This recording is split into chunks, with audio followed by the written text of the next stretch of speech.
السلام علیکم ورحمۃ اللہ وبرکاتہ۔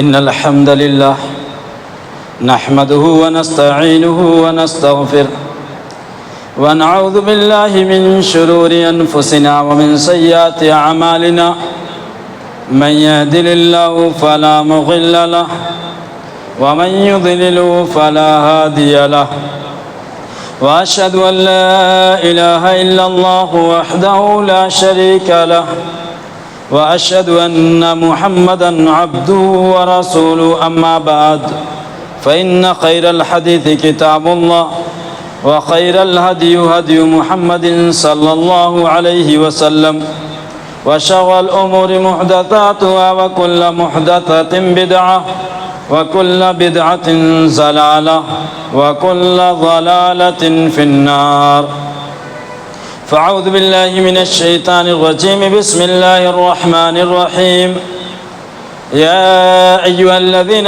آمنوا اتقوا الله حق تقاته ولا تموتن إلا وأنتم مسلمون يا أيها الناس اتقوا ربكم الذي خلقكم من نفس واحدة وخلق منها زوجها وبث منهما رجالا كثيرا ونساء واتقوا الله الذي تساءلون به والأرحام إن الله كان عليكم رقيبا يا أيها الذين آمنوا اتقوا الله وقولوا قولا سديدا يصلح لكم أعمالكم ويغفر لكم ذنوبكم ومن يطع الله ورسوله فقد فاز فوزا عظيما بسم الله الرحمن الرحيم قاف والقرآن المجيد بل عجبوا أن جاءهم منذر منهم فقال الكافرون هذا شيء عجيب أإذا متنا وكنا ترابا ذلك رجع بعيد قد علمنا ما تنقص الأرض منهم وعندنا كتاب حفيظ بل كذبوا بالحق لما جاءهم فهم في أمر مريج أفلم ينظروا إلى السماء فوقهم كيف بنيناها وزيناها وما لها من فروج والأرض مددناها وألقينا فيها رواسي وأنبتنا فيها من كل زوج بهيج تبصرة وذكرى لكل عبد منيب ونزلنا من السماء ماء مباركا فأنبتنا به جنات وحب الحصيد والنخل باسقات لها طلع نضيد رزقا للعباد وأحيينا به بلدة ميتا كذلك الخروج كذبت قبلهم قوم نوح وأصحاب الرس وثمود وعاد وفرعون وإخوان لوط وأصحاب الأيكة وقوم تبع كلها كذب الرسل فحق وعيد أفأعينا بالخلق الأول بل هم في لبس من خلق جديد قال الله تبارك وتعالى في القرآن المجيد يوم لا ينفع مال ولا بنون إلا من أتى الله بقلب سليم رب اشرح لي صدري ويسر لي أمري واحلل عقدة من لساني يفقهوا قولي رب زدني علما اللهم رب زدني علما اللهم إني أسألك علما نافعا ورزقا طيبا وعملا متقبلا آمین۔ حاضرین جمعہ، تمام قسم کی تعریف و توصیف، کبریائی، بڑائی، بزرگی اللہ وحدہ لا شریک، خالق کائنات، مالک ارض و سما، علی کل شیء قدیر، غفور الرحیم، ارحم الراحمین کے لیے لائق و زیبا ہے، جو تمام جہان کا خالق و مالک، مدبر و پالنہار ہے، جس نے اس دنیا کو بنایا، سنوارا اور انگنت انبیاء کرام کو اس دار فانی کے اندر مبعوث کیا۔ تمام انبیاء پر، خصوصاً نبی آخر الزمان، مزمل و مدثر، یاسین و طٰہٰ، جناب محمد عربی صلی اللہ علیہ وآلہ وسلم پر انگنت لا تعداد درود و سلام نازل ہو، جنہیں اللہ رب ذوالجلال والاکرام نے اس دنیا کے اندر رحمت للعالمین بنا کر مبعوث کیا اور جن پر اپنا دین اسلام کامل و مکمل فرمایا۔ حاضرین جمعہ، آج کے اس خطبہ جمعہ کے اندر میں جس عنوان کو لے کر حاضر خدمت ہوا ہوں وہ عنوان یہ ہے کہ دل تمام اعضاء کا سردار ہے۔ اللہ رب ذوالجلال والاکرام نے انسان کو بنایا، پیدا کیا، اور انسان کے جسم میں مختلف اعضاء رکھے، الگ الگ پارٹ رکھے انسان کے باڈی میں، اور ہر پارٹ، ہر اعضاء قابل استعمال ہے، یوزفل ہے۔ ہر پارٹ سے، ہر اعضاء سے انسان فائدہ اٹھاتا ہے، اسے استعمال کرتا ہے، چاہے وہ کان ہو، آنکھ ہو، ناک ہو، ہاتھ ہو، پیر ہو، کوئی بھی پارٹ ہو، جتنے بھی پارٹ ہیں انسان اس کو استعمال کرتا ہے، اس سے فائدہ اٹھاتا ہے، وہ کارآمد چیز ہے۔ اسی طرح اللہ رب ذوالجلال والاکرام نے انسان کے قصد و ارادے کے لیے ایک دل بنایا۔ ہر انسان کے پاس اللہ رب ذوالجلال والاکرام نے ایک دل رکھا جس سے وہ قصد و ارادہ کرتا ہے۔ یہ دل ہمارے باڈی میں بنے ہوئے تمام پارٹ، ہمارے جسمانی اعضاء کے، یہ دل سردار ہے، ہمارے جسمانی اعضاء کا یہ دل سردار ہے، اس کو سردار کہا جاتا ہے۔ اور جسم میں جتنے بھی عضو ہیں، جتنے بھی اعضاء ہیں، وہ سارے کے سارے اعضاء اس دل کے فوج میں شامل ہیں، اس دل کے فوجی ہیں۔ تو سارے کے سارے اعضاء دل کے تابع ہیں، دل کے احکام کے مطابق عمل کرنے والے ہیں، دل کے فرامین کو سننے والے ہیں۔ دل جو کہتا ہے اعضاء وہی کام کرتے ہیں۔ مثال کے طور پر دل کہتا ہے کہ پتھر اٹھا کر پھینکو، ہاتھ پتھر اٹھا کر پھینکتا ہے۔ دل کہتا ہے کہ اوپر کی طرف دیکھو، آنکھ اوپر کی طرف دیکھنے لگتی ہے۔ دل کہتا ہے فلاں چیز سونگھو، یہ ناک سونگھنے لگتی ہے۔ دل کہتا ہے فلاں کی بات غور و فکر کے ساتھ سنو، توجہ کے ساتھ سنو، تو یہ کان غور و فکر کے ساتھ وہ باتیں سننے لگتا ہے۔ یہ دل سردار ہے، اور سارے اعضاء، سارے پارٹ اس کے فالوور ہیں، اس کی اتباع کرتے ہیں، پیروی کرتے ہیں۔ اسی لیے کہتے ہیں کہ اگر سردار صالح نیک ہو، درست ہو، صحیح ہو، تو فوجی بھی صالح نیک، درست اور صحیح ہوتے ہیں۔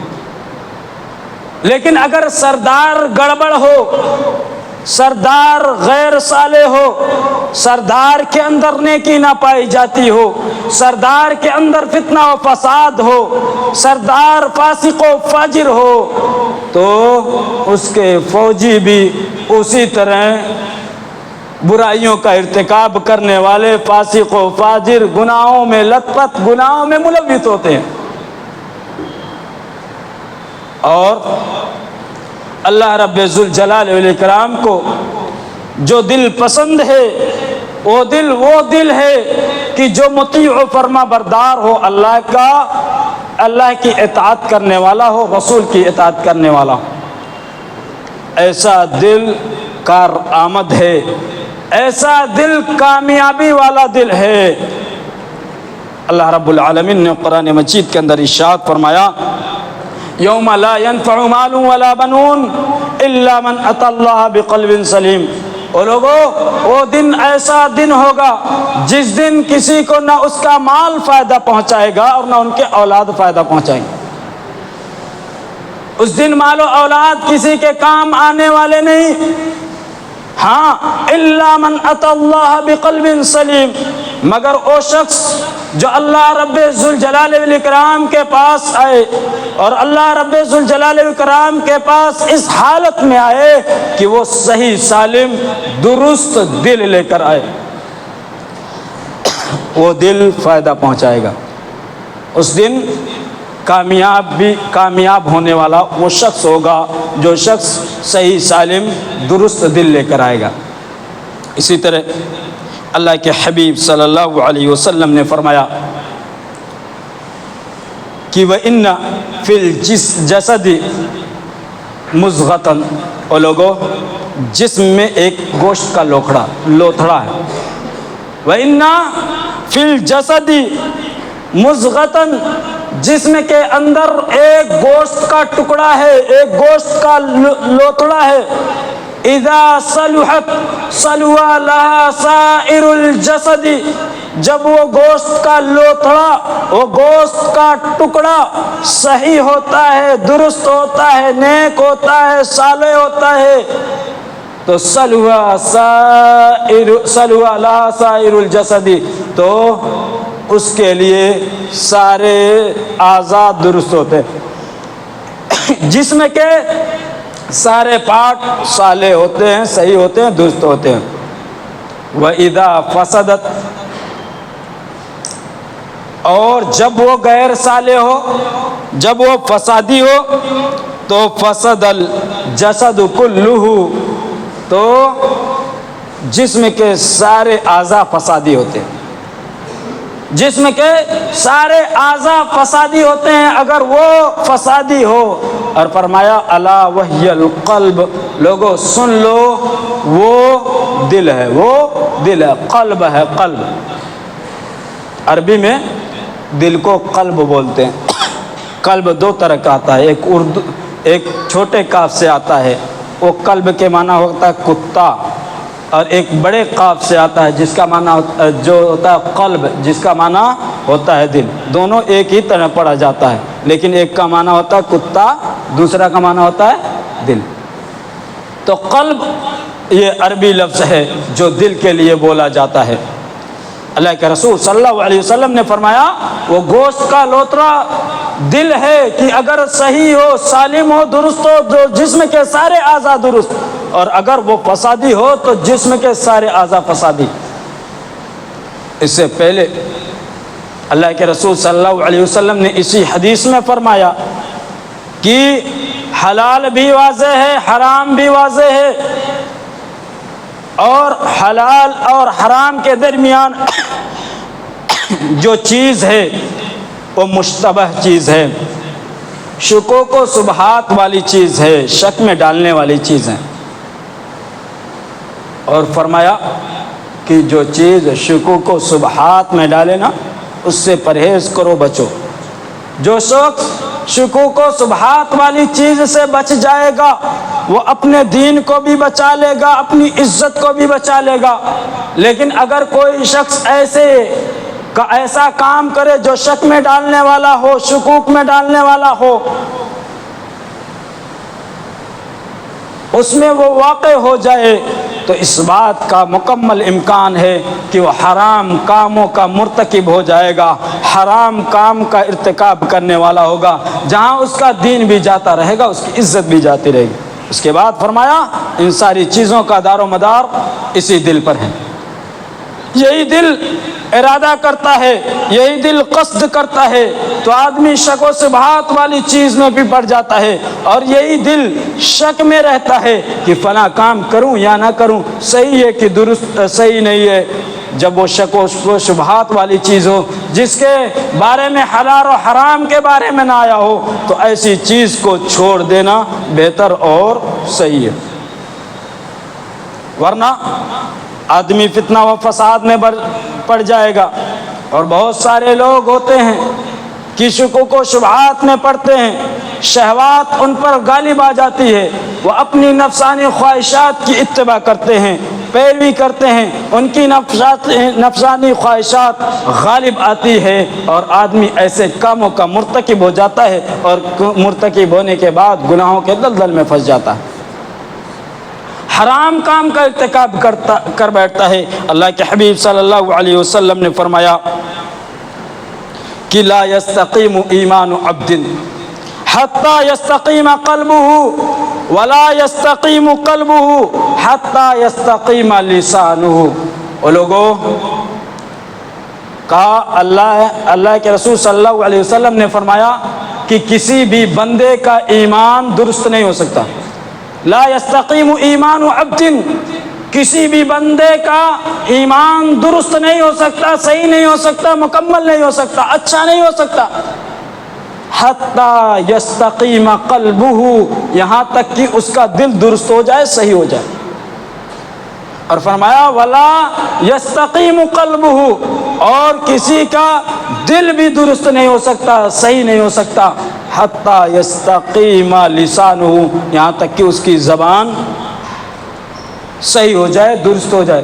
یعنی جب آدمی کا دل درست ہوگا تو زبان سے بھی اس کے اچھے کلمات نکلیں گے، بہترین کلمات نکلیں گے، اور جب آدمی کا دل درست نہیں ہوگا تو زبان سے بھی اول پول، بری باتیں، گندی باتیں، اسی طرح گالی گلوچ کرتا رہے گا۔ اسی لیے دل کا درست ہونا ضروری اور لازمی ہے،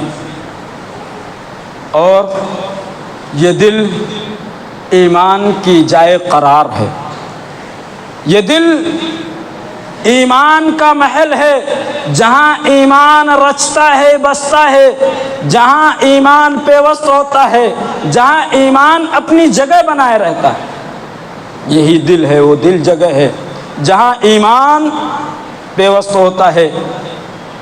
اللہ کے رب العالمین نے قرآن مجید کے اندر ارشاد فرمایا وَلَكِنَّ اللَّهَ حَبَّبَ إِلَيْكُمُ الْإِيمَانَ وَزَيَّنَهُ فِي قُلُوبِكُمْ، لیکن اللہ رب ذوالجلال والاکرام نے تمہارے لیے دین کو محبوب بنایا، تمہارے لیے تمہاری پسند جو بنائی وہ دین بنائی، تم دین کو پسند کرنے والے ہو، اور وَزَيَّنَهُ فی قلوبکم، اور تمہارے دلوں میں اللہ رب العالمین نے اس کو مزین بنا دیا، خوبصورت بنا دیا، یعنی تمہارے دلوں کے لیے اس کو خوبصورت مزین بنا کر پیش کیا کہ تم اس کو اپنے دل میں رچا لیے، بسا لیے، جگہ دے دیے۔ اور اسی طرح اللہ رب ذوالجلال والاکرام نے اعرابیوں کے بارے میں بیان کرتے ہوئے فرمایا قالت الاعراب آمنا، اعرابی آتے ہیں اور کہتے ہیں آمنا، ہم لوگ ایمان لائے۔ قالت الاعراب آمنا، اعرابی کہتے ہیں ہم ایمان لائے۔ قل لم تؤمنوا ولكن قولوا اسلمنا، اللہ رب ذوالجلال والاکرام نبی آخر الزمان سے کہلوا رہا ہے، نبی کہہ دیجئے ان سے قل لم تؤمنوا، تم لوگ ایمان نہیں لائے ہو، تم یہ نہ کہو کہ ہم ایمان لائے، ولیکن قولوا اسلمنا، تم لوگ یہ کہو کہ ہم اسلام لے آئے ہیں۔ گویا اسلام اور ایمان میں فرق بھی ہے۔ ولما يدخل الایمان فی قلوب ولما يدخل الایمان فی قلوبکم، اور ابھی تک تمہارے دلوں میں ایمان پیوست نہیں ہوا، داخل تمہارے دلوں میں ایمان نہیں ہوا، بلکہ تم نے تسلیم کر لیا ہے، ایمان تم لوگ نہیں لائے ہو۔ اسی طرح اللہ رب ذوالجلال والاکرام نے منافقوں کے بارے میں ذکر کیا، اور ذکر کرتے ہوئے فرمایا یا ایھا الرسول لا يحزنك الذين يسارعون في الكفر،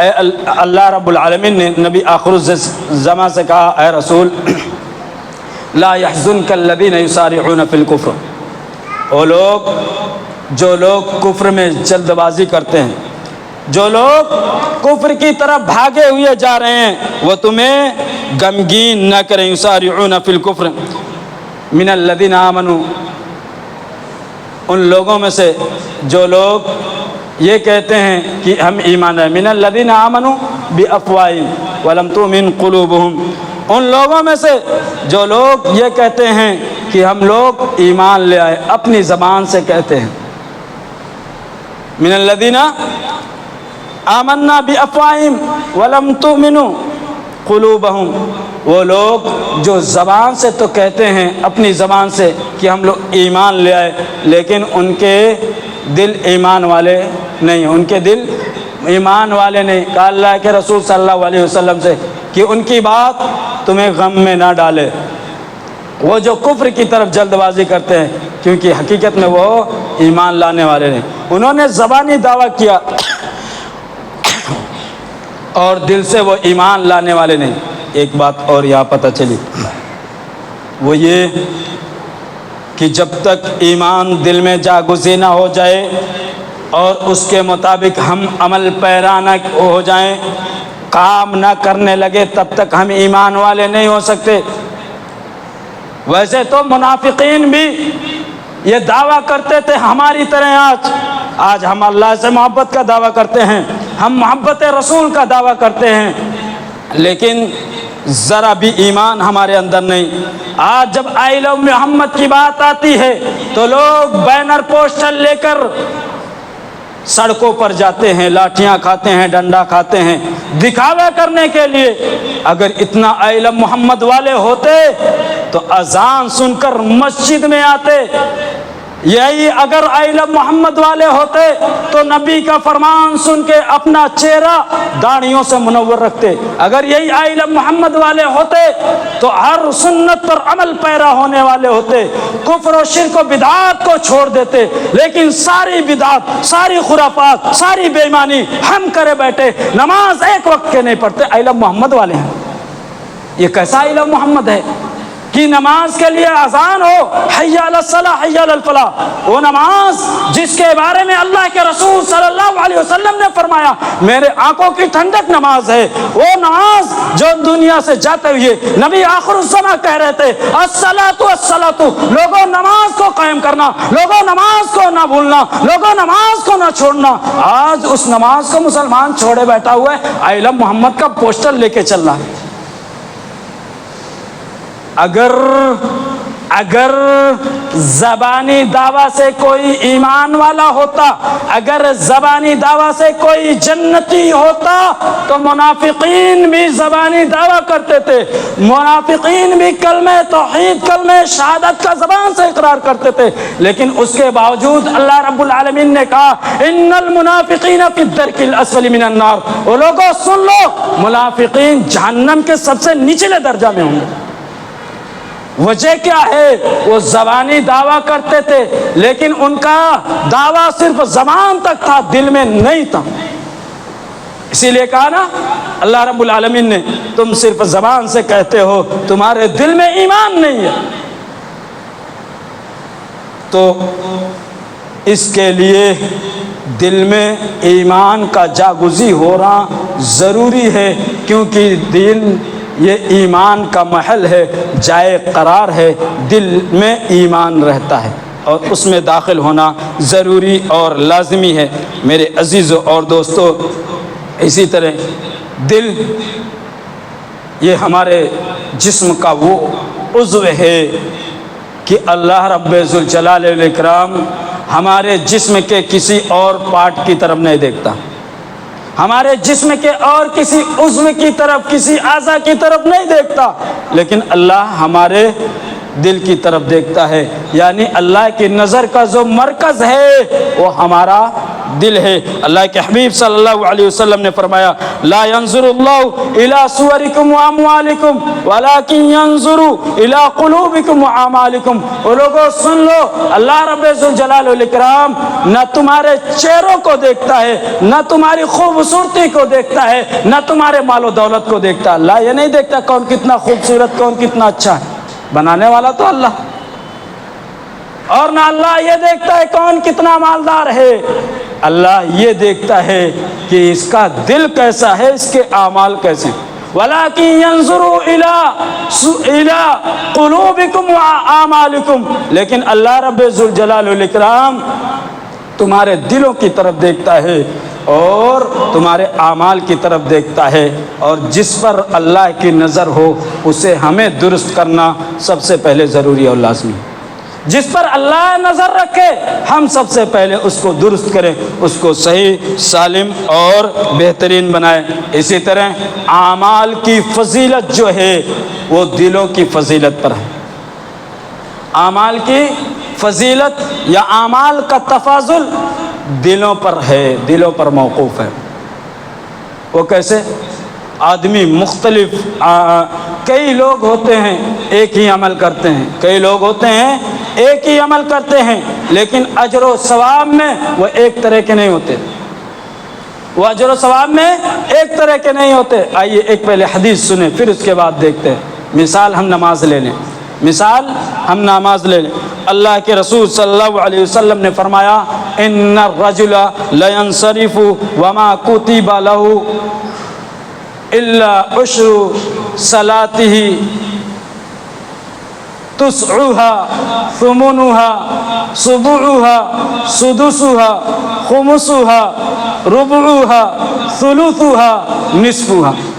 اللہ کے رسول صلی اللہ علیہ وسلم نے فرمایا کہ ایک آدمی نماز پڑھتا ہے اور وہ سلام پھیرتا ہے اور اس کے لیے اس کی نماز سے 10واں حصہ لکھا جاتا ہے، 9واں حصہ لکھا جاتا ہے، 8واں حصہ لکھا جاتا ہے، 7واں حصہ لکھا جاتا ہے، 6واں حصہ لکھا جاتا ہے، 5واں حصہ لکھا جاتا ہے، 4واں حصہ لکھا جاتا ہے، 3واں حصہ لکھا جاتا ہے اور آدھا حصہ لکھا جاتا ہے۔ ایک آدمی نماز پڑھتا ہے لیکن برابر اس کا ایک ہی طرح اجر و ثواب نہیں لکھا جاتا، ایک طرح کی فضیلت نہیں ہوتی۔ مثال لے لیں، چار لوگ نماز پڑھتے ہیں، ایک ساتھ پڑھتے ہیں، ظہر کی ہی نماز پڑھے، ایک امام کے پیچھے پڑھے، لیکن اجر و ثواب میں سارے لوگ برابر نہیں ہوتے، اجر و ثواب میں سارے لوگ ایک جیسے نہیں ہوتے۔ وجہ کیا ہے؟ سبب کیا ہے؟ وجہ یہ ہے کہ ایک ہی امام کے پیچھے پڑھے، ایک ہی وقت میں پڑھے، لیکن سب کا دل ایک نہیں ہے، سب کا دل ایک نہیں ہے۔ کوئی ہوتا ہے جو بہت دل جمعی کے ساتھ پڑھتا ہے، دل جمعی کے ساتھ جب پڑھتا ہے تو وہ ہر ارکان بہترین اور اچھے سے ادا کرتا ہے اور وہ دعائیں بھی پڑھتا ہے، اور کوئی ہوتا ہے جو اتنا دل جمعی کے ساتھ نہیں پڑھتا، اتنا دل لگا کر نہیں پڑھتا، تو اس کا خشوع خضوع کم ہوتا ہے۔ یعنی جس کا خشوع خضوع زیادہ ہوتا ہے وہ اجر و ثواب زیادہ پاتا ہے، وہ عبادت میں فضیلت حاصل کرتا ہے، جس کا خشوع خضوع کم ہو وہ اجر و ثواب میں کم ہو جاتا ہے۔ اسی طرح کئی لوگ قرآن مجید کی تلاوت کرتے ہیں لیکن ہر ایک کا عمل ایک ہی طرح، ہر ایک کو اجر و ثواب ایک ہی طرح نہیں ملتا، ہر ایک فضیلت میں ایک ہی طرح نہیں ہوتا۔ کیوں؟ کیونکہ کچھ لوگ ہوتے ہیں جو صرف لفظ پڑھتے ہوئے چلے جاتے ہیں قرآن مجید کا، اور کچھ لوگ ہوتے ہیں کہ لفظ پڑھنے کے ساتھ ساتھ معنی پر بھی غور کرتے ہیں۔ اب جو صرف لفظ پڑھے گا اس پر قرآن مجید کا کم اثر ہوتا ہے بنسبت اس کے کہ جو قرآن مجید کو پڑھے، اس کے معنی و مفاہیم پر غور کرے تو اس کے اوپر قرآن مجید کا زیادہ اثر ہوتا ہے، اور جس پر قرآن مجید کا زیادہ اثر ہوتا ہے وہ اجر و ثواب میں زیادہ ہو جاتا ہے۔ اور اس کے علاوہ مختلف اعمال ہیں، کچھ لوگ اللہ کی رضا و خوشنودی کے لیے کرتے ہیں، کچھ لوگ دنیا کو دکھاوا کے لیے کرتے ہیں۔ تو جو لوگ اللہ کی رضا و خوشنودی کے لیے کرتے ہیں تو وہ اجر و ثواب میں فضیلت میں بڑھ کر ہوتے ہیں، لیکن جو دنیا کو دکھاوا کے لیے کرتے ہیں تو وہ اجر و ثواب میں کم ہو جاتے ہیں، ان کو اجر و ثواب ملتا ہی نہیں۔ اور یہ سارا ارادہ یہی دل سے نکلتا ہے کہ دنیا کو دکھائیں کہ اللہ کو لیے کریں، یہ مرکز یہ دل ہے، فضیلت کا باعث یہ دل ہے۔ اسی طرح لوگوں میں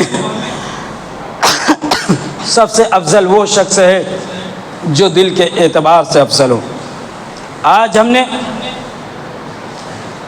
جو فضیلت کا معیار سمجھ لیا ہے، جو اچھا ہونے کا معیار سمجھ لیا، وہ دنیاوی اعتبار سے سمجھ لیا۔ آج ہم دنیاوی اعتبار سے سمجھ رہے ہیں، آج مال میں کوئی زیادہ ہو، دولت میں کوئی زیادہ ہو، اور اسی طرح روپیہ پیسہ بینک بیلنس جس کے پاس ہو، گاڑی بنگلہ ہو، گرچہ وہ حرام کا کمایا ہو، گرچہ سود لے کر کیا ہو، گرچہ دوسرے کی بے ایمانی کیا ہو، گرچہ دوسرے کو ہڑپا ہو، گرچہ دوسرے کی امانت میں خیانت کیا ہو، تو لوگ اس کو زیادہ فوقیت دیتے ہیں، زیادہ فضیلت دیتے ہیں بنسبت اس کے کہ جو ایک اچھا دل والا ہے، ایک بہترین دل والا ہے، ایک صاف دل والا ہے، اس کو کم فضیلت دیتے ہیں۔ کیوں؟ کیونکہ وہ مال میں کم ہے۔ لیکن شریعت میں فضیلت اس کو حاصل ہے جو دل کے اعتبار سے صحیح ہو، جو زبان کے اعتبار سے سچا ہو وہ شخص فضیلت والا ہے، جو متقی و پرہیزگار ہو، جو اللہ سے ڈرنے والا ہو، کیونکہ ایسا شخص گناہوں سے دور رہتا، ایسا شخص فتنہ و فساد سے دور رہتا، ایسا شخص برائیوں سے دور رہتا، ایسا شخص حسد سے دور رہتا۔ اللہ کے رسول صلی اللہ علیہ وسلم سے سوال کیا گیا، اللہ کے رسول صلی اللہ علیہ وسلم ای الناس افضل، لوگوں میں سب سے فضیلت والا کون ہے؟ اللہ کے رسول صلی اللہ علیہ وسلم نے فرمایا کل مخموم القلب و صدوق اللسان، ہر وہ شخص جو مخموم القلب ہو اور زبان کا سچا ہو۔ کہا لوگوں میں سب سے افضل وہی ہے، سب سے زیادہ فضیلت والا وہی ہے۔ صحابہ کرام نے عرض کیا اللہ کے رسول صلی اللہ علیہ وسلم صدوق اللسان سمجھ میں آتا ہے، سچ بولنے والا بات سمجھ میں آتا ہے کہ سچ بولنے والا کون ہے، یہ مخموم القلب کیا ہے؟ اللہ کے رسول مخموم القلب کیا کسے کہتے ہیں؟ اللہ کے رسول صلی اللہ علیہ وسلم نے فرمایا هو التقی النقی لا اثم فیہ ولا بغی ولا غل ولا حسد۔ اللہ کے رسول صلی اللہ علیہ وسلم نے فرمایا سنو، وہ شخص جو متقی ہو اور صاف ہو، پاکیزہ ہو، گناہوں سے پاک رہنے والا ہو، اللہ سے ڈرنے والا ہو، خشیت الہی والا ہو، اور لا اثم فیہ جس کے اندر برائی نہ پائی جاتے ہو، جس کے اندر گناہ نہ پایا جاتا ہو، ولا بغی نہ وہ شرکسی کرنے والا ہو، ایک دوسرے پر وہ شرکسی کرنے والا بھی نہ ہو، ولا غلہ اور کسی کی امانت میں خیانت بھی کرنے والا نہ ہو، امانت میں خیانت بھی کرنے والا نہ ہو، ولا حسد اور نہ کسی سے حسد کرنے والا ہو۔ اللہ کے رسول صلی اللہ علیہ وسلم نے فرمایا کہ مخموم القلب یہی ہے، اور اللہ کے نزدیک سب سے فضیلت والا یہی ہے، سب سے بہتر آدمی یہی ہے۔ اسی طرح وہ شخص اللہ کے نزدیک سب سے محبوب ہے جس کا دل بہترین ہو، صاف ہو، ستھرا ہو۔ اللہ کے نزدیک وہ سب سے محبوب دل ہے، سب سے پسندیدہ دل ہے، سب سے افضل دل ہے۔ ایک کی سب سے افضل اعمال کے اعتبار سے کون ہے، دوسرا یہ کہ سب سے افضل آدمی کون ہے، تیسرا یہ کہ افضل دل کون سا دل ہے۔ دل بھی افضل ہوتے ہیں، دل بھی فضیلت والے ہوتے ہیں، دل بھی اللہ کے نزدیک محبوب و پسندیدہ ہوتے ہیں۔ اللہ کے رسول صلی اللہ علیہ وسلم نے فرمایا ان للہ آنیۃ فی الارض، وہ لوگوں اللہ کے لیے زمین میں برتن ہے، اللہ کے لیے زمین میں برتن ہے، وآنیۃ ربکم اور تمہارے رب کا برتن قلوب عبادہ الصالحین، تمہارے رب کا برتن اس کے نیک بندوں کا دل ہے، اس کے نیک بندوں کا دل ہے۔ وَأَحَبُّهُ إِلَيْهِ الْيَنْوَى وَأَرَقُّهَا، اور اللہ کے رسول صلی اللہ علیہ وسلم نے فرمایا وَأَحَبُّهَا إِلَيْهِ الْيَنْوَى وَأَرَقُّهَا، اور اللہ کے نزدیک وہ دل محبوب زیادہ ہے جو نرم ہو اور جو زیادہ رقیق ہو۔ نرم اور رقیق دل کی مثال کیا ہے؟ نرم اور رقیق دل کی مثال یہ ہے کہ جب نرم دل کوئی گناہ کر لیتا ہے تو نرم دل اس پر پچھتاوا کرتا ہے، اسے افسوس ہوتا ہے، وہ اللہ کے حضور آتا ہے اور گریہ وزاری کرتا ہے، روتا ہے۔ اور سخت دل یہ ہے کہ گناہ پہ گناہ کرتا ہے، اس کو کوئی فرق نہیں پڑتا، نافرمانیوں پہ نافرمانیاں کرتا ہے اور اسے کوئی فرق نہیں پڑتا۔ اور آج ہم سخت دل والے ہیں، آج ہم سخت دل والے ہیں، آج ہم برائیوں پہ برائیاں کرتے، شرک و بدعات و خرافات کی ہمارے یہاں بھرمار ہے، ہر قدم قدم پہ خرافات ہے، ہر قدم قدم پہ بدعات ہے، ہر قدم قدم پہ شرک میں ہم ڈوبے ہوئے ہیں۔ ذرا سی بات ہوئی تو خرافات کرنا شروع کر دیے. نیک اور صالح اعمال کے لیے لوگ بلاتے رہیں, چیختے رہیں, چلاتے رہیں, لیکن ہمارے کانوں پر جوں تک نہیں روکتا. ہم ذرا بھی آمادہ نہیں ہوتے, اور کسی خرافات کو کرنے کو کہیں تو ہم سب سے آگے, سب سے اول ہوتے ہیں. ایک گناہوں کی وجہ سے ہے, یہ ہمارے گناہوں کا نتیجہ ہے. اور اسی طرح نماز کو دیکھ لیے, نماز جو دین کا ستون ہے, آج اس کو ہم بالکل چھوڑے ہوئے ہیں. ہم بے حیائی و بے شرمی میں ملوث ہیں. ہماری ضمیر نہیں آباد, ہماری ضمیر کبھی ہمیں ابھارتی نہیں کہ ہم کس قدر برائیوں میں ہیں. آج ہم انٹرٹینمنٹ کے نام پر, ہم آج دل لگی کے نام پر رقص و سرور کی محفلیں رچاتے بتاتے ہیں.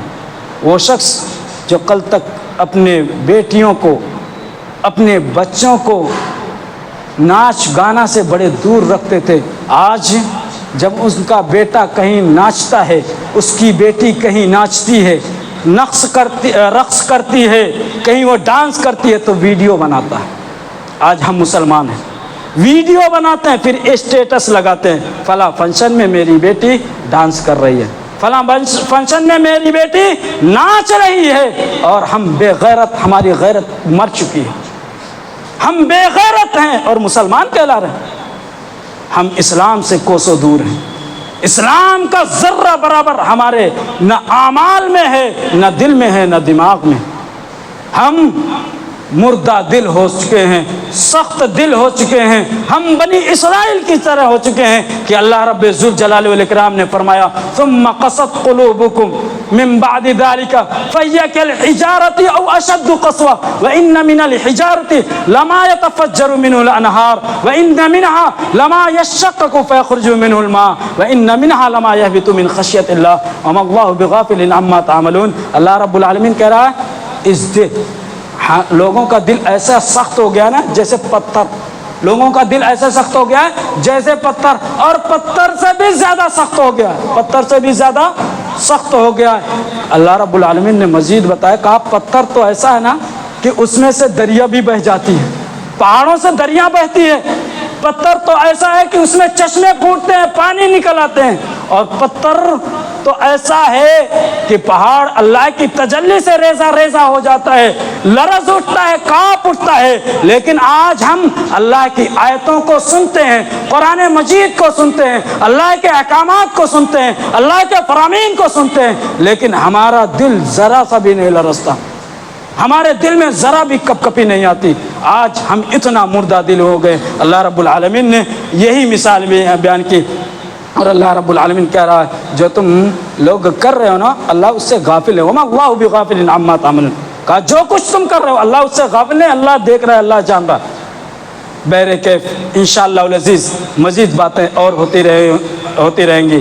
خلاصہ کلام بتانے کا مفہوم اور مطلب یہ ہے کہ یہ دل ہمارے باڈی کا, ہمارے جسم کے سارے اعضاء کا سردار ہے. ہم اس کو درست کریں گے تو ہمارے جسم کے باقی اعضاء اور ہمارے باڈی کے باقی پارٹ خود بخود صحیح ہو جائیں گے.